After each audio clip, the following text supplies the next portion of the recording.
everybody, it's Kelly from Silly Moon Quilting Co. I hope you're doing great today. Today we're going to be using our drop rulers. I'm going to be showing you drop 2, but this same 2 techniques apply for all of the drop rulers. And we're going to be creating 2 different fun designs that you can easily translate to an overall design or just randomly about your quilt. But we're going to be doing something a little different. I'm going to show you how to address any problems you may have with these designs when all of your stitching ends up in the center. So stay tuned, watch to the end, don't forget, so that you can enter our Word of the Week contest to win a $20 gift certificate. Hey everyone, it's been a while since we've done a video on our drop rulers. So I'm going to show you the inside and the outside of using drop. I'm only going to do it with drop 2, but the concept is exactly the same for all of 3 of the drops. And of course, there are other videos where you can see that we actually can nest all 3 of these drops together. I'm not going to do that in this video.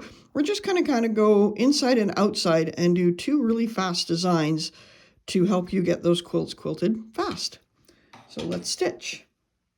I've got my thread locked here in the middle and I've got my cross grid marked on my fabric. I'm going to lift my ruler foot, slide my ruler underneath, bring it back down in that spot. And now all I need to do is I've got marked lines on here, and I am going to use the line that is in alignment with my needle, so that goes across here. That's going to line up on my horizontal line if you've got it arranged this way. You could absolutely stitch this direction or this direction, whatever works best for you. And then I've got my center line lined up with the center line mark. So I've got the 2 90-degree line markings are lined up with my ruler. I'm going to stitch around and come back to the center. We want to make sure as we're stitching that we're looking just ahead of our needle. We don't want to be staring at our needle. We want to be able to come around this curve in one fluid motion. And if we're looking a little bit ahead, it is training our brain to do that act for us, to go and complete that circle. Your brain with practice will start to fill that gap in, and you'll be able to get smoother circles as you go around. So we want to come in here keeping a nice, even, consistent pace and come back to our center.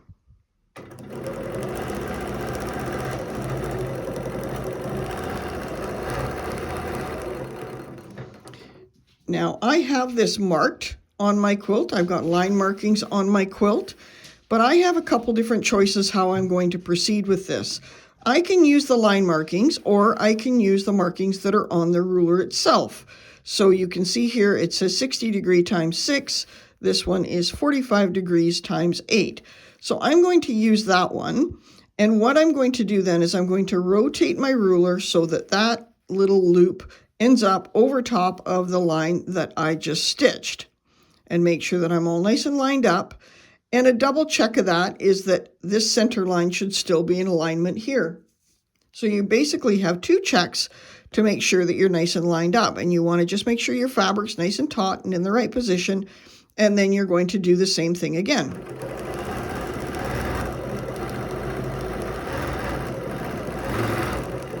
Back to our center. So the one thing we want to make sure is we do end up right back in the center. So if you have to take an extra stitch, go ahead and do so. And we're just going to keep rotating this around as we go so that we're nice and lined up, and then our spacing will be pretty darn close to even all the way around.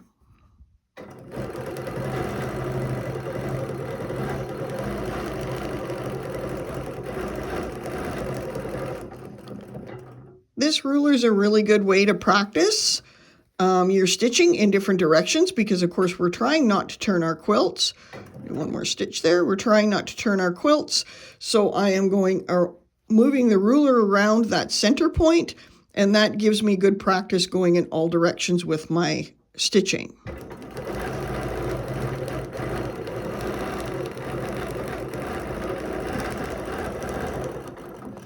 Back to my center. It is important with center designs like this to make sure that your to make sure that your needle is nice and sharp. You want to make sure you've got a new one. Again, take an extra stitch or 2 in the center if you want to make sure you're lined up really well to keep your spacing even.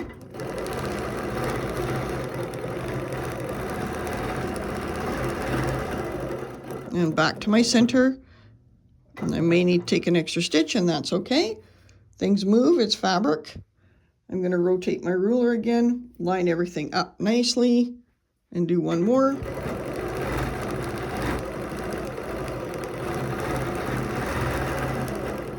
Back to the center. One more, still making sure that we're lined up here and that our center line is lined up there. You may need to adjust your fabric a little bit to do that. Usually it has to do with your center line is not lined up. Oh, I'm back at one more stitch there.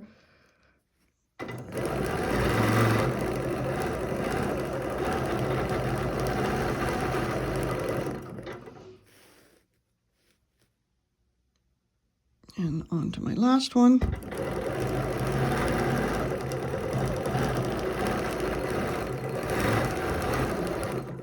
And I'm just going to lock my stitches there, lift my ruler foot, lift my needle. Just move that out of the way so that you can see what that looks like stitched all together when we're meeting in the center. So you do end up with a little bit of bulk there. So I try to not use this design where I've got a whole bunch of seams that meet. I'll kind of do this a little bit off center, or I will start with a circle and then come in and meet at that circle rather than stitch all my thread to the center. But do make sure that you've got a nice sharp needle. And I don't recommend doing this with a heavy thread such as a 12 weight. I would stick with a 40 or 50 weight or even lighter to do this design. So now I'm going to switch it up and we're going to do one more design on this page. We're going to do one more design on this fabric just to show you something a little bit different that you can do with your drop rulers. The next one we're going to do is using drop 2 again. And you can see I've got everything marked out here. And it's really important to make sure your marking is relatively accurate. I mean, within reason, obviously. But if these lines are off a little bit, when we spin this one, it's not really going to work out so well. So we want to make sure that our line markings are as accurate as possible. It does become a little bit more difficult sometimes. If you notice, some of my lines are quite thick, and that's usually for you to be able to see them. You don't necessarily need to make your lines that thick, but if you do, when you're referring to your lines to line up, make sure you pick one side of the line or the other side of the line or the center of the line and keep that consistent. Not a huge deal for this design, but it will come into play when you're doing more intricate designs, because the thickness of that line, obviously, if you offset your ruler a little bit each time you're doing something, if you repeat it over a larger area, you're going to notice a big difference, and it could throw off your quilting design by a significant amount by the time you reach the other side of your quilt. So I've got my thread locked there. I'm going to just lift my ruler foot, slide my ruler underneath, again clearing it really well before I bring my foot down.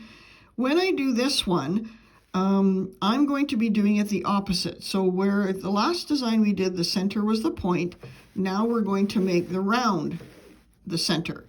So I do have line markings on my ruler here at the top of the round part of drop 2.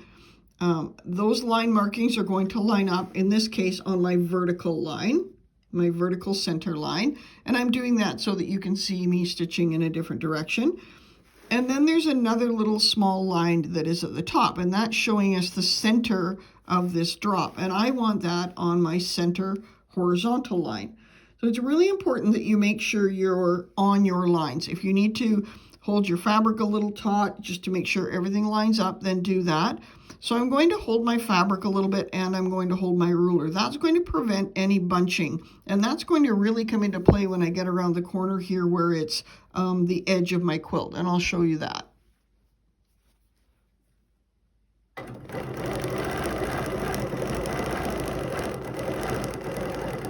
So when I reach the peak here, I'm going to take an extra stitch, and that's going to make me have a nice sharp point at that end, and then come back down the other side. I'm going to stop there in my center, then I'm going to rotate my ruler, and same thing. So now I have a line going across this way, and in behind my ruler foot that are going to line up. And I'm going to do a double check here and make sure I've lined up relatively straight. Keep in mind that your marking lines are not going to be there when you see your quilt. So for example, here I'm 1 stitch off my center line. That's not going to matter when I finish my quilt and erase those marking lines. Nobody is going to see that. Another reminder, we want to make sure we're looking just ahead of our ruler foot. We don't want to be looking at our needle. We want to work on that, looking ahead of it to get that nice smooth curve.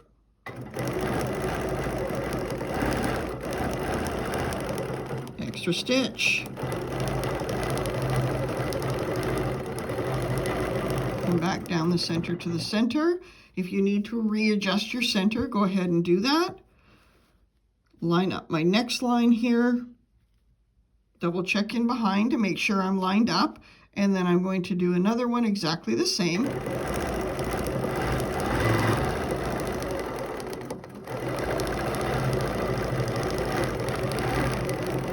Back to my center. If I need to adjust my center because I moved a bit, I can. I'm going to go ahead and speed this up just so that you can see me stitch all of them or see what they all look like together. But you can do even just 3 at a time if you like. You can see that creates a neat little flower as well. So I'm going to speed this up and I'm going to finish stitching these, and then I have a neat little idea for you to finish the center of these off.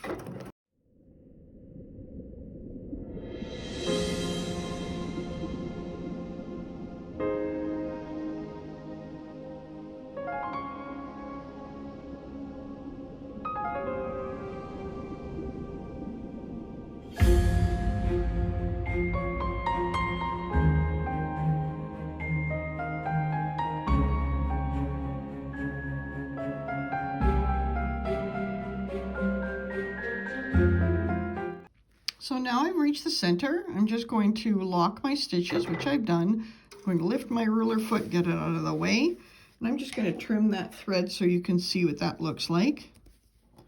Trim those little tails there.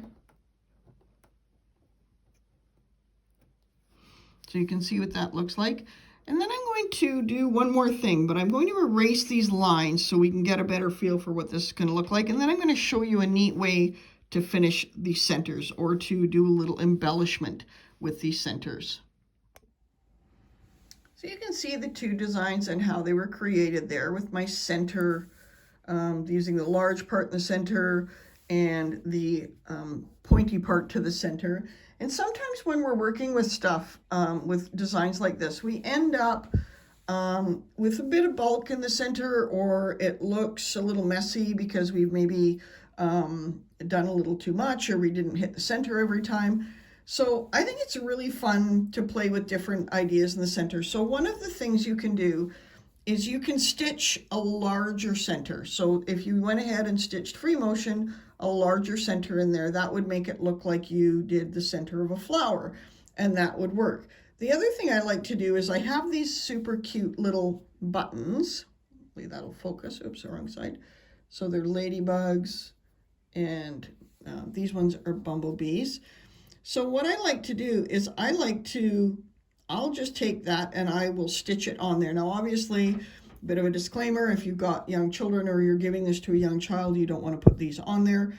Maybe you don't even want it if you want it as a comfort quilt.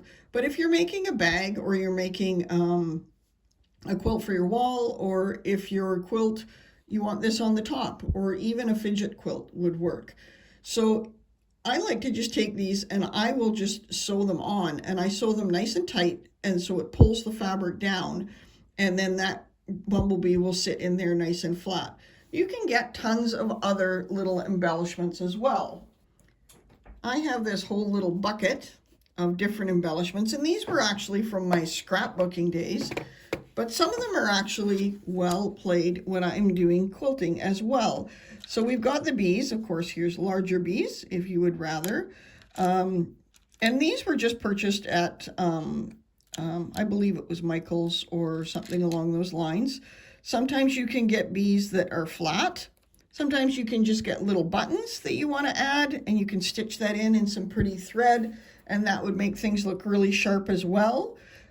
You also can get these little tiny flowers. This is like a crochet or something flower, and you could put the flower within a flower.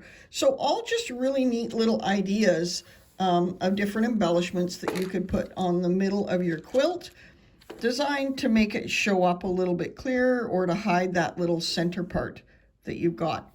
So just a really fun little embellishment for your quilt. Easy to do this design larger or smaller using our drop 2 or drop 3 rulers. Or sorry, this is drop 2. So you can use either drop 1 to make it smaller design, or drop 3 will make it a larger design. So I hope that you enjoy those two designs. I hope that you enjoyed that video. I love the drop rulers. They're so versatile, and we use drop 2 in this one, but remember you can use drop 1 or drop 3 to make it larger or smaller, whichever you choose. Use the inside of those drop flowers to create some additional designs by adding some free motion quilting, or either smaller ruler works, like say for example cheesy would look great in there. The word of the week this time is going to be the word drop, so please use the word drop down below in a sentence, and we will choose one lucky winner to win a $20 gift certificate. You need to watch the next couple videos that we put up because your name may be called. If you've commented down below and used the word drop, please remember to like, share, subscribe. We really do appreciate it. Thanks so much, everyone. Have an amazing day.